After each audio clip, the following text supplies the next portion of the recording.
In this edition of RPPV News, the Planning Minister hands down his verdict on AGL, a warning to dodge dodgy fungi, and the long road back for local footy. Hello, I'm Catie Sharp. Welcome to the latest edition of RPPV News, bringing you stories from across the Mornington Peninsula. The Western Port community is celebrating as State Planning Minister Richard Wynne has rejected AGL's application to build a gas pipeline and import terminal at Crib Point. After an unprecedented 3-year campaign by residents, environment groups and the local council, Mr Wynne stated, "It's very clear to me that this project would cause unacceptable impacts on the Western Port environment and the Ramsar wetlands."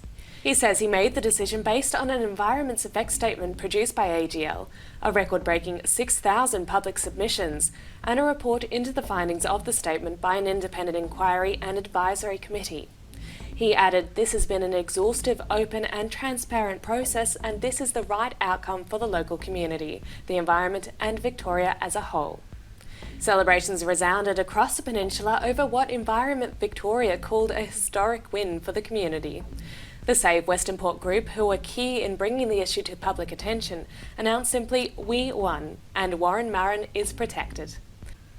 RPPV caught up with Mayor Despy O'Connor, who said credit for the success lay with the community. The decision to stop AGL from putting in their pipeline and from Crib Point Jetty, it's just fantastic, and that's because of the community. The community spoke loudly, they were strong, they stuck together, and we saw it through to the end with them and beside them, and they really led the way the whole time.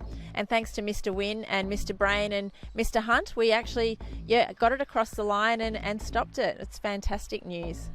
Vaccination against COVID-19 is underway across the Mornington Peninsula, with people over the age of 70 and residents of aged care homes getting their first jabs last week.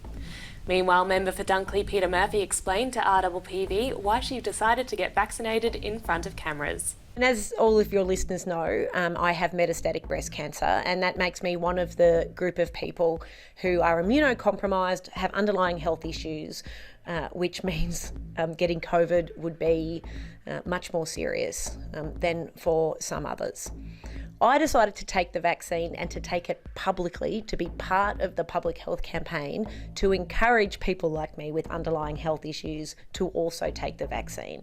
I know that there are people who are concerned about it, and they contact my office about that.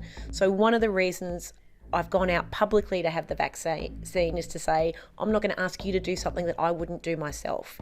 It has been tested, it is safe, and it's an important thing to do for yourself, for your family and for your community. Local police will be running Operation Nexus across the Easter weekend, targeting speed, drink and drug driving as well as mobile phone use. With large numbers of people expected to travel to the peninsula, many of whom will be travelling long distances and on unfamiliar roads, police will also be targeting fatigue and are asking drivers to plan their trip and rest regularly. State Emergency Service driver reviver sites will be operating at 25 roadside locations across rural Victoria to encourage drivers to stop, rest and refresh. Our cool, wet summer has led to a sprouting of poisonous mushrooms across the state. Wild mushroom fans have been warned by Victoria's Department of Health not to gather them this year, as 2 highly toxic species have crept in across many areas. Deathcap and yellow staining mushrooms have become prevalent and led to a doubling of mushroom poisoning cases last year. Deathcap mushrooms can cause death within 48 hours and are responsible for 90% of all mushroom poisoning fatalities. The hinterland of the peninsula is a particularly popular place for mushroom hunters, but people are being urged to stick with commercially sold fungi this year. AFL Southeast Chief Executive Officer Sean Connell has told the RPP Toe Punt Footy Show that although local football is back, there is still a lot of work to be done before the competition fully recovers from the pandemic. Mr Connell says clubs are feeling the impact following a loss of both sponsors and volunteers, as well as a slow return to full crowds at games. There are some clubs that are doing it really, really well and re-engaging their participants and their volunteers really well. But look, we know it's going to be a tough start to the year in that respect, and we know that there's going to be things that are going to be missed at club level, and so we've our role is to support the clubs as much as we can through this difficult period, and it will be as tough as the decisions that needed to be made last year in terms of cancelling the season. And while we might not be travelling far beyond Victoria these holidays, there is no shortage of activities for the kids. The holiday program at the Peninsula Aquatic Recreation Centre includes water slides, a splashy obstacle course and an aquanaut scavenger hunt. Frankston Youth Service has a holiday program for young people aged 12 to 17 that includes theatre and music workshops, a murder mystery, bowling and bouncing. Local libraries are hosting a range of activities from sand sculpting to mini robots, and McClellan Sculpture Park and Gallery is offering sound walks, dance performances and Indigenous art workshops. Let's get out there and enjoy reconnecting with our community. Now to Patricia with the coming week's weather report. Hello, I'm Patricia with your 7-day RPPV weather update from here on top of Arthur's Seat. Today, Easter Friday, brings us the beginning of a beautiful weekend, which is great news for all of those who came down here yesterday for the start of the Easter holidays. We will enjoy a sunny high of 27 and a low of 13. Moving into Saturday and the beginning of the Peninsula Music Festival at the Briars, we will see a bright sunny day with a high of 29 and a low of 16, so don't forget to slip, slop, slap. Sunday will be partly cloudy, but still a beautiful day with a top of 22 and a low of 15. Monday sees the cloud cover intensifying with a 5% chance of rain. We will have a cooler top of 19 and a low of 13. Tuesday the 6th of April sees the cloud thinning out as we head to a warmer top of 21 and a low of 12.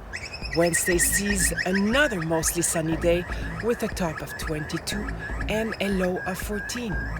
And finally, we round out the week on Thursday with a partly cloudy but warm top of 23 and a low of 14.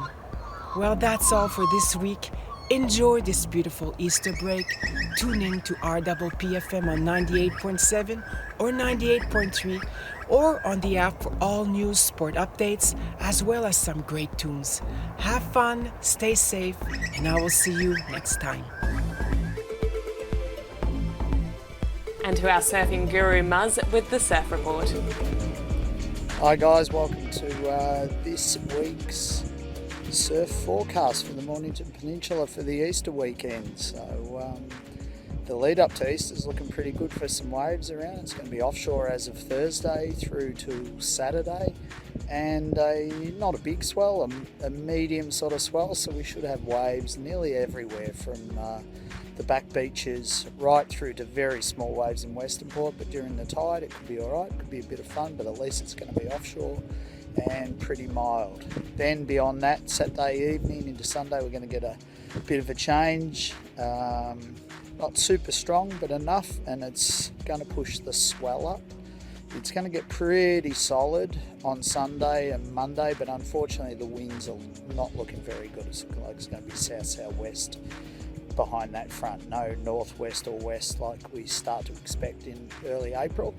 A bit of a different Easter, no Bells Beach Pro this year, but there is a little event on over there on Saturday and I think Sunday, the Bolt Blowers, which is a old school single fin event. So if you're over in Torquay Way, it's worth checking out, and because Bells is not on at its usual location, they are able to hold the event at Bells Beach, so there'll be some classic single fin surfing going on and some very good local surfers. There's teams from all over Victoria and from the Mornington Peninsula, so if you're down that way, have fun. Hopefully you'll get in the water. It will be busy. The jet skis are already buzzing around, so there's going to be tons of people around, but everyone's too scared to go interstate again. So enjoy Easter, and we'll see you next week. And that's all from our team here at RPPV News, serving the community with stories that matter to you. Keep watching and do tell your friends. Bringing you the news from coast to coast across the Mornington Peninsula, I'm Catie Sharp. See you for the next edition.